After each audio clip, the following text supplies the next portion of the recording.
दोस्तों हम फिर से लेकर आ चुके हैं आप लोगों के लिए शाम की सभी ताज़ा और बड़ी खबरें।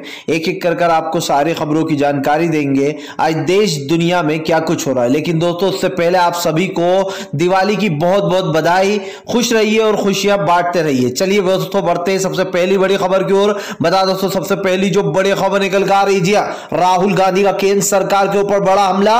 बोले पेट्रोल पर 50-60 रुपए बढ़ाकर 5 रुपए कम कर सरकार ढिंढोरा पीट रही। इसके बारे में आपको विस्तार से बताएंगे।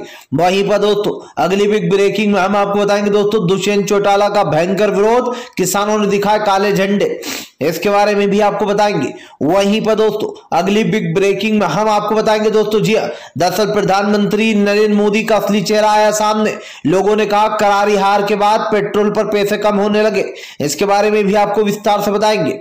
वहीं पर दोस्तों अगली बिग ब्रेकिंग में हम आपको बताएंगे किसान मना रहे हैं आज दोस्तों जी बॉर्डर पर ही दिवाली। बोले फिलहाल सरकार की वजह से ही यह दिवाली मना रहा है, लेकिन खुशियां उतनी ही है जितनी पहले थी। इसके बारे में भी आपको विस्तार से बताएंगे। वहीं पर दोस्तों अगली बिग ब्रेकिंग में हम आपको बताएंगे तेजस्वी यादव बोले सरकार जनता को बेवकूफ बना रही है। जी हाँ, पहले तो पेट्रोल डीजल के दामों को आसमान पर छुआ दिया और उसके बाद जब चुनाव में नतीजे सामने आए तो सरकार बौखला रही है और जनता को 2-5 रुपए कम कर ये बताने की कोशिश कर रही है कि उसने पेट्रोल के दाम कम कर दिए। इसके बारे में भी आपको विस्तार से बताएंगे। वहीं पर दोस्तों पेगासस पर दोस्तों अमेरिका ने लगाई रोक। अब इस कंपनी से कोई नहीं खरीद सकता सॉफ्टवेयर। इसके बारे में आपको विस्तार से बताएंगे। मोदी पर उठे कई सवाल। वहीं पर दोस्तों अगली बिग ब्रेकिंग में हम आपको बताएंगे अखिलेश यादव बोले बीजेपी सिर्फ ईवीएम के सहारे है, अगर ईवीएम ना हो तो बीजेपी सिर्फ जीरो है। जी हाँ, उपचुनाव में साफ देखने को मिला है दोस्तों जहां जहां, क्योंकि उपचुनाव में दोस्तों ईवीएम का यूज तो होता नहीं है, ऐसे में भाजपा का सुपड़ा साफ हो गया है। इसके बारे में भी आपको विस्तार से बताएंगे। वहीं पर दोस्तों अगली बिग ब्रेकिंग में हम आपको बताएंगे दोस्तों प्रियंका गांधी बोली गरीब इंसान दिवाली नहीं मनाएगा। जी हाँ, आज दिवाली नहीं बल्कि गरीबों के लिए वो दिन है जब वो दिवाली पर भी सामान नहीं खरीद सकते। जी हाँ, महंगाई बढ़ती जा रही है। इसके बारे में भी आपको विस्तार से बताएंगे। वहीं पर दोस्तों ओम प्रकाश राजभर बोले बीजेपी को सत्ता से उखाड़ेंगे, हिंदू मुसलमान की राजनीति का अंत करना है। इसके बारे में भी आपको विस्तार से बताएंगे। वहीं पर दोस्तों अगली बिग ब्रेकिंग में हम आपको बताएंगे रणदीप सुरजेवाला भड़के बोले फिलहाल 100 रुपए बढ़ाकर 2 रुपए कम कर कोई नवाया नहीं किया है सरकार ने। जी हाँ, जनता को बेवकूफ बना रही है बीजेपी की सरकार। इसके बारे में आपको विस्तार से बताएंगे। वहीं पर दोस्तों अगली बिग ब्रेकिंग में हम आपको बताएंगे दोस्तों जी दरअसल दोस्तों आपको बता दें मायावती भड़की अखिलेश के ऊपर, बोले फिलहाल हमारी पार्टी को तोड़ने की साजिश की जा रही है। जी इसके बारे में भी आपको विस्तार से बताएंगे। वहीं पर दोस्तों अगली बिग ब्रेकिंग में हम आपको बताएंगे किंग खान को लिखा राहुल गांधी ने पत्र, आर्यन खान की गिरफ्तारी से हुए थे काफी परेशान। इसके बारे में भी आपको विस्तार से बताएंगे। तो सारी खबरें दोस्तों एक एक कर देंगे। फिलहाल चलिए बढ़ते हैं सबसे पहली और सबसे बड़ी खबर की ओर। दरअसल दोस्तों आपको बता दें पेट्रोल के दाम और डीजल के दाम कम करने पर जमकर भड़के राहुल गांधी बोले फिलहाल प्रधानमंत्री नरेंद्र मोदी जनता को बेवकूफ बना रहा है। दरअसल दोस्तों आपको बता दें अब आज से एक्साइज ड्यूटी कम कर दी गई है। डीजल पे 10 रुपए और पेट्रोल पे 5 रुपए कम कर दिए गए। सवाल ये है दोस्तों कि ये 5 और ये 10 रुपए सिर्फ 10 दिन में ही बढ़ गए पेट्रोल और डीजल पर। क्या दोस्तों सरकार ये बताने की कोशिश कर रही है कि उसने पेट्रोल और डीजल पर ऐतिहासिक पैसे कम कर दिए? सोचिए दोस्तों 100 रुपए बढ़ाकर अगर कोई 5 रुपए कम करता है, या फिर दोस्तों इसको दूसरी तरीके से लेते हैं, अगर कोई आपके 100 रुपए छीन कर आपको कहता है कि मुझे माफ कर दो और 5 रुपए दे देता है आपको, तो दोस्तों क्या आप ये मान लोगे कि उसने जो गुनाह किया है वो गुनाह को माफ कर दिया जाए, वो जुर्म को माफ कर दिया जाए? यानी कि दोस्तों ये तो वही बेवकूफ बनाने वाली बात हो गई कि मैंने बैंक में डाले थे जो है 10,000 रुपए, मुझे बैंक ने सिर्फ 10 रुपए कहकर ये कह दिया कि जाइए जो आपका पैसा का गमन हुआ था उसका हम ये भुगतान करते हैं।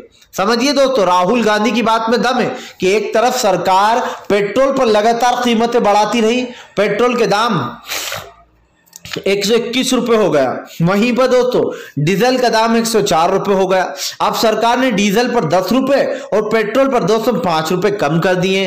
भाई 5 रुपए कम कर क्या होगा? सरकार बताना क्या चाह रही है? सरकार ने पहले तो दोस्तों पेट्रोल डीजल के दामों को आसमान पर पहुंचा दिया, और ये भी दोस्तों यकीन मानिए ये 5 रुपए भी इसलिए कम हुए पेट्रोल पर और डीजल पर 10 रुपए क्योंकि दोस्तों इनकी हिमाचल प्रदेश में जमकर हार हुई है, और ऐसी हार हुई है कि जनता हमेशा याद रखेगी। राजस्थान में भी इनका सुपड़ा साफ हो गया है। ईवीएम के भरोसे ये लोग रहते हैं, उपचुनाव में ईवीएम यूज नहीं हुई, ये साफ सी बात है दोस्तों। साफ दिखाई दे रहा है कि बीजेपी जिस तरीके से करारी हार हो रही है बीजेपी की, ये साफ हो जाता है दोस्तों कि भारतीय जनता पार्टी जगह जगह अपनी सत्ता खो रही है, जगह जगह लोगों में आक्रोश भर रहा है। ये दिवाली महंगाई वाली है, चाहे भक्त इसको कितना ही सपोर्ट करे, लेकिन ये समझ लीजिए कि दिवाली पर मोदी ने लोगों का दिवाला निकाला है। खैर चलिए हम बढ़ते हैं दोस्तों एक और अगली एक ब्रेकिंग की तरफ। बता दोस्तों किसान नेता राकेश टिकैत और सभी किसान मना रहा है दिवाली, बोले फिलहाल आज की दिवाली कुछ अलग ही है।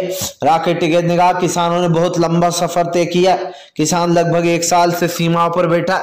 दोस्तों मुझे अभी भी याद है जब पिछली बार सर्दी आई थी तब किसानों ने इस आंदोलन को शुरू किया था, और दोस्तों आज भी अब सर्दी के दिन फिर से आ गए, यानी कि किसानों को पूरा 1 साल हो चुका है। साफ दिखाई दे रहा है दोस्तों किसानों ने अपने मुद्दों को और अपनी बातों को सरकार के सामने रखा है, हमेशा अपनी बात समझाने की कोशिश की है, लेकिन सरकार ने हमेशा अपने काले कानून को सही बताया और किसानों को गलत ठहराया।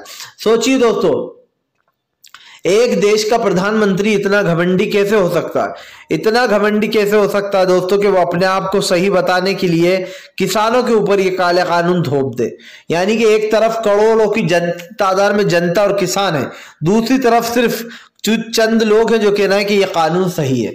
जबकि बात दोस्तों बड़े बड़े वकील से भी अगर आप पूछोगे, एडवोकेट से भी पूछोगे कि इसमें क्या ऐसा है जो किसानों के हक में इस काले कानून में, तो आपको यही जवाब मिलेगा कि इसमें किसान का कोई फायदा नहीं है।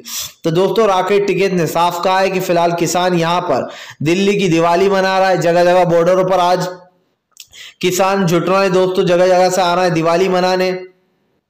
साफ दिखाई दे रहा है दोस्तों दिवाली की जो खुशियां है वो किसानों की अधूरी है। भले ही दोस्तों किसान यहाँ पर दिवाली मना रहा है, लेकिन ये बात भी सच है कि किसान इस चीज को काफी लंबे समय से झेलते चले आ रहे हैं। अब तक 800 किसानों की जान जा चुकी है, कई किसानों ने दोस्तों आत्महत्या की, तो कई लोगों को हार्ट अटैक से मौत हो गई, तो कई लोगों को बीजेपी नेताओं ने कुचल डाला। सवाल यही है दोस्तों कि किसान अपने मुद्दों को लेकर बैठा है, सरकार को बात सुननी थी लेकिन सरकार ने सुनी नहीं फिलहाल। खैर चलिए हम बढ़ते दोस्तों एक और अगली बिग ब्रेकिंग की तरफ। बता दोस्तों अगली जो बड़ी खबर निकल कर आ रही जी, दरअसल दोस्तों आपको बता दें भाजपा का 5 राज्यों में सुपड़ा साफ, ईवीएम के बल पर खेलती थी चुनाव। जी हाँ, दरअसल दोस्तों टीएमसी ने भाजपा पर बड़ा हमला बोल दिया।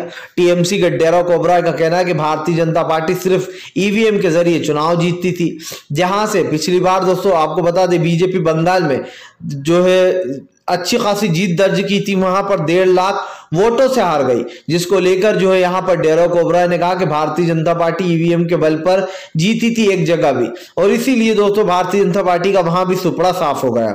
आपको बताता चलूं डेरेक ओब्राय ने कहा है कि फिलहाल आज देश को एकजुट होने की जरूरत है, सभी विपक्ष को एकजुट आना चाहिए और ईवीएम के मुद्दे पर भी आवाज उठाना चाहिए। मैं आपको बताता चलूं दोस्तों ईवीएम का मुद्दा इस वक्त काफी बड़ा मुद्दा बन चुका है, सरकार के ऊपर कई सवाल उठ रहे हैं। सवाल ऐसे भी दोस्तों क्योंकि आज देश में जिस तरीके की लाचारी, गरीबी और बेरोजगारी बढ़ती जा रही है, इसके ऊपर कोई बात करने के लिए है नहीं। जब भी दोस्तों सरकार से जो सवाल पूछना चाहिए मीडिया वो सवाल विपक्ष से पूछता है। सवाल ये उठता है कि सरकार नरेंद्र मोदी की है या विपक्ष की है, जो आप विपक्ष से वो सवाल पूछ रहे हो जो सरकार से पूछना चाहिए। या फिर मैं कभी कभी सोचता हूं दोस्तों कि भाई अब इनके गोदी मीडिया के पास जो नरेंद्र मोदी है वो तो जवाब देंगे नहीं, क्योंकि उन्हें तो मीडिया से डर लगता है, बीजेपी के नेताओं को मीडिया से डर लगता है। हाँ, अगर कोई जवाब और सवालों के जवाब दे सकता है तो वो विपक्ष ही है, इसीलिए गोदी मीडिया विपक्ष को घेरती है। आज जितना देश को बर्बाद करने में दोस्तों बीजेपी का हाथ है, उससे बड़ा हाथ इस गोदी मीडिया का है, क्योंकि ये वो मीडिया है जो कि आपके सामने झूठ परोसती है, झूठी न्यूज़ें दिखाती है और आपको विश्वास करने पर दोस्तों आपको विश्वास करने पर जोर डालती है कि यही सच है। और कुछ बेचारे लोग तो दोस्तों यकीन मानिए टीवी देखकर, इस गोदी मीडिया के चैनलों को देखकर ये समझ भी लेते हैं कि ये न्यूज़ सच्ची होगी। तो आज जो देश में भ्रम फैलाया जा रहा है, लेकिन जिस तरीके से मोदी की करारी हार हुई है दोस्तों उपचुनाव में, ये नतीजे बताते हैं कि देश की जनता मोदी सरकार से खुश नहीं है। ईवीएम के जरिए चुनाव में घोटाले किए जाते हैं, जगह जगह चुनाव जीते जाते हैं, क्योंकि इस वक्त इस सरकार के पास अच्छा खासा धन है दोस्तों, और उस धन का कहाँ यूज हो रहा है अडानी और अंबानी से लेकर, ये आप भी अच्छे से समझते हैं।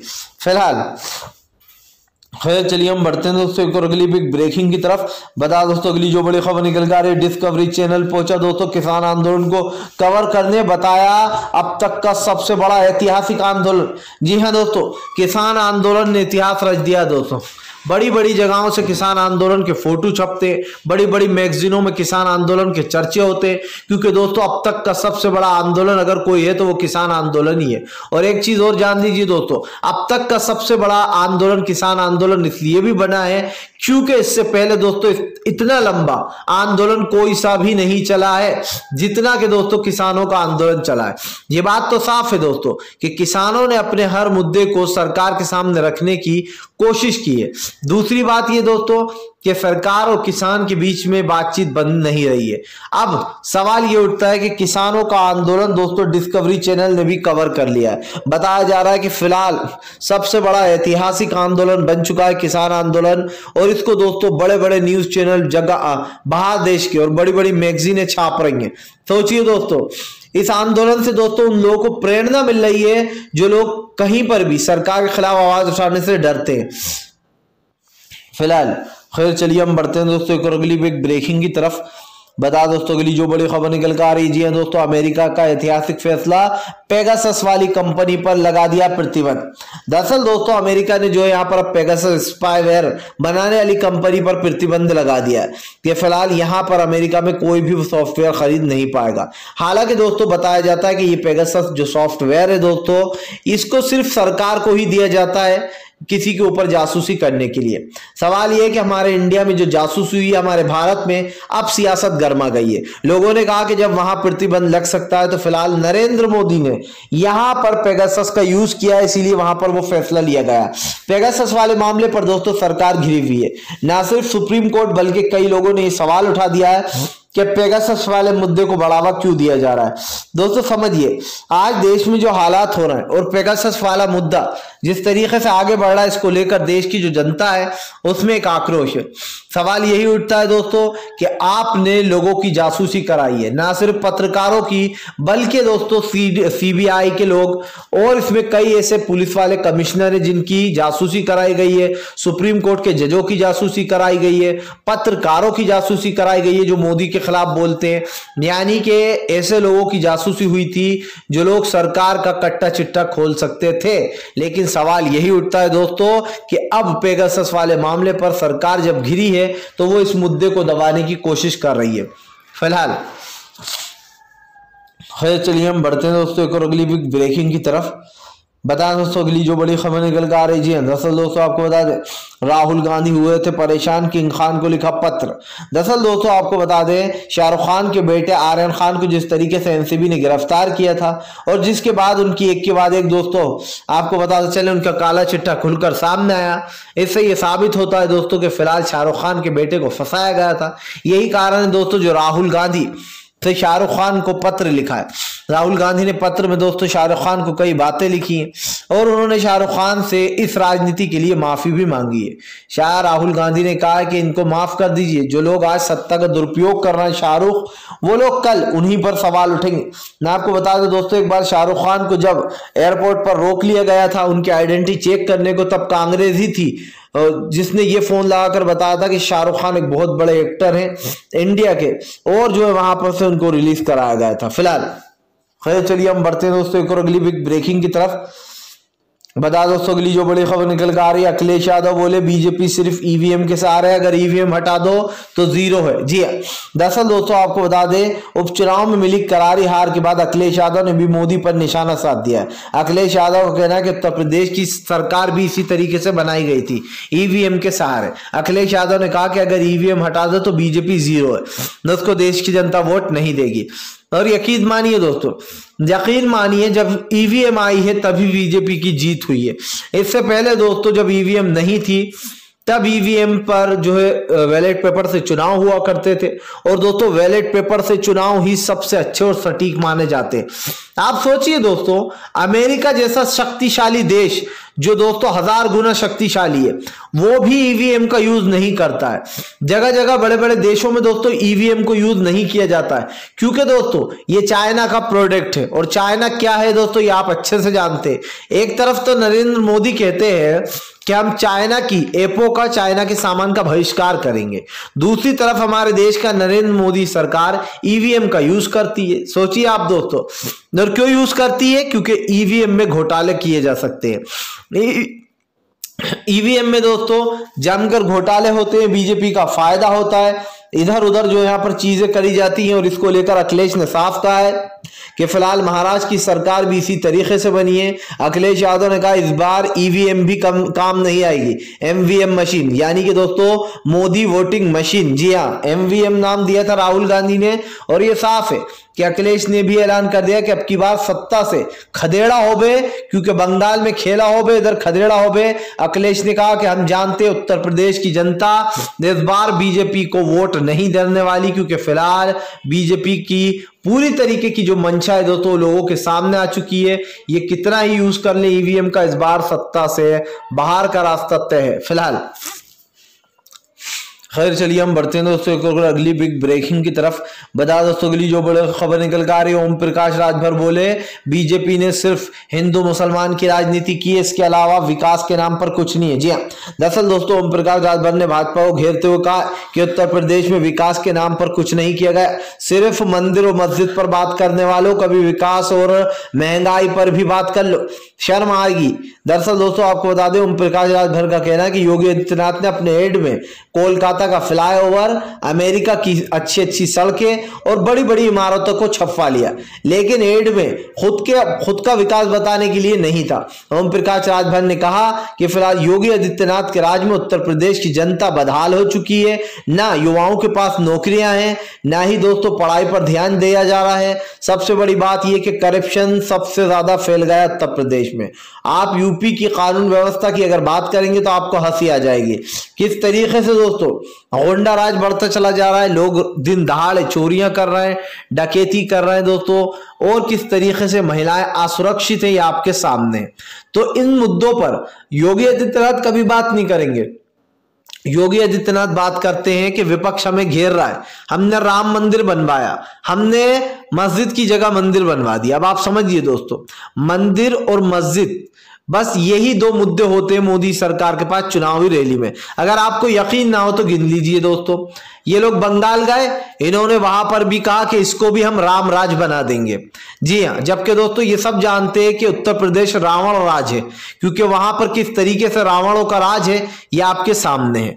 सवाल ये उठता है दोस्तों, बंगाल में जब ये गए तो इन्होंने कहा कि ममता बनर्जी को अल्लाह अकबर बोलने में कोई प्रॉब्लम नहीं, लेकिन जय श्री राम बोलने में वो कतराती हैं, लेकिन लोगों ने इनको लात मारकर वहां से भगा दिया। जी हाँ, वो भी पिछवाड़े पे। सवाल यही है दोस्तों कि आज सरकार की आलोचना कर रहे हैं लोग, इस सरकार को वोट नहीं देना चाहते हैं। सरकार की जमकर आलोचना इसलिए भी हो रही है क्योंकि सरकार ने देश की जनता को सिर्फ मंदिर और मस्जिदों पर लड़वाने की कोशिश की है दोस्तों, जबकि ये धर्म स्थल है, इनकी बात नहीं होना चाहिए। लेकिन हमारे देश में किस तरीके से दोस्तों अराजकता फैलाई जा रही है और हिंदू मुसलमान किया जा रहा है ये आपके सामने है फिलहाल। खैर चलिए हम बढ़ते हैं दोस्तों एक और अगली बिग ब्रेकिंग की तरफ। बता दोस्तों अगली जो बड़ी खबर निकल कर आ रही है, आज पूरे किसान मना रहे दिवाली। दिवाली मनाते हुए योगेंद्र यादव ने सभी किसानों के परिवारों को और सभी लोगों को हार्दिक हार्दिक बधाई दी है। योगेंद्र यादव का कहना है कि वो इस आंदोलन के साथ शुरू से जुड़े हुए हैं और यह आंदोलन एक ऐतिहासिक आंदोलन है।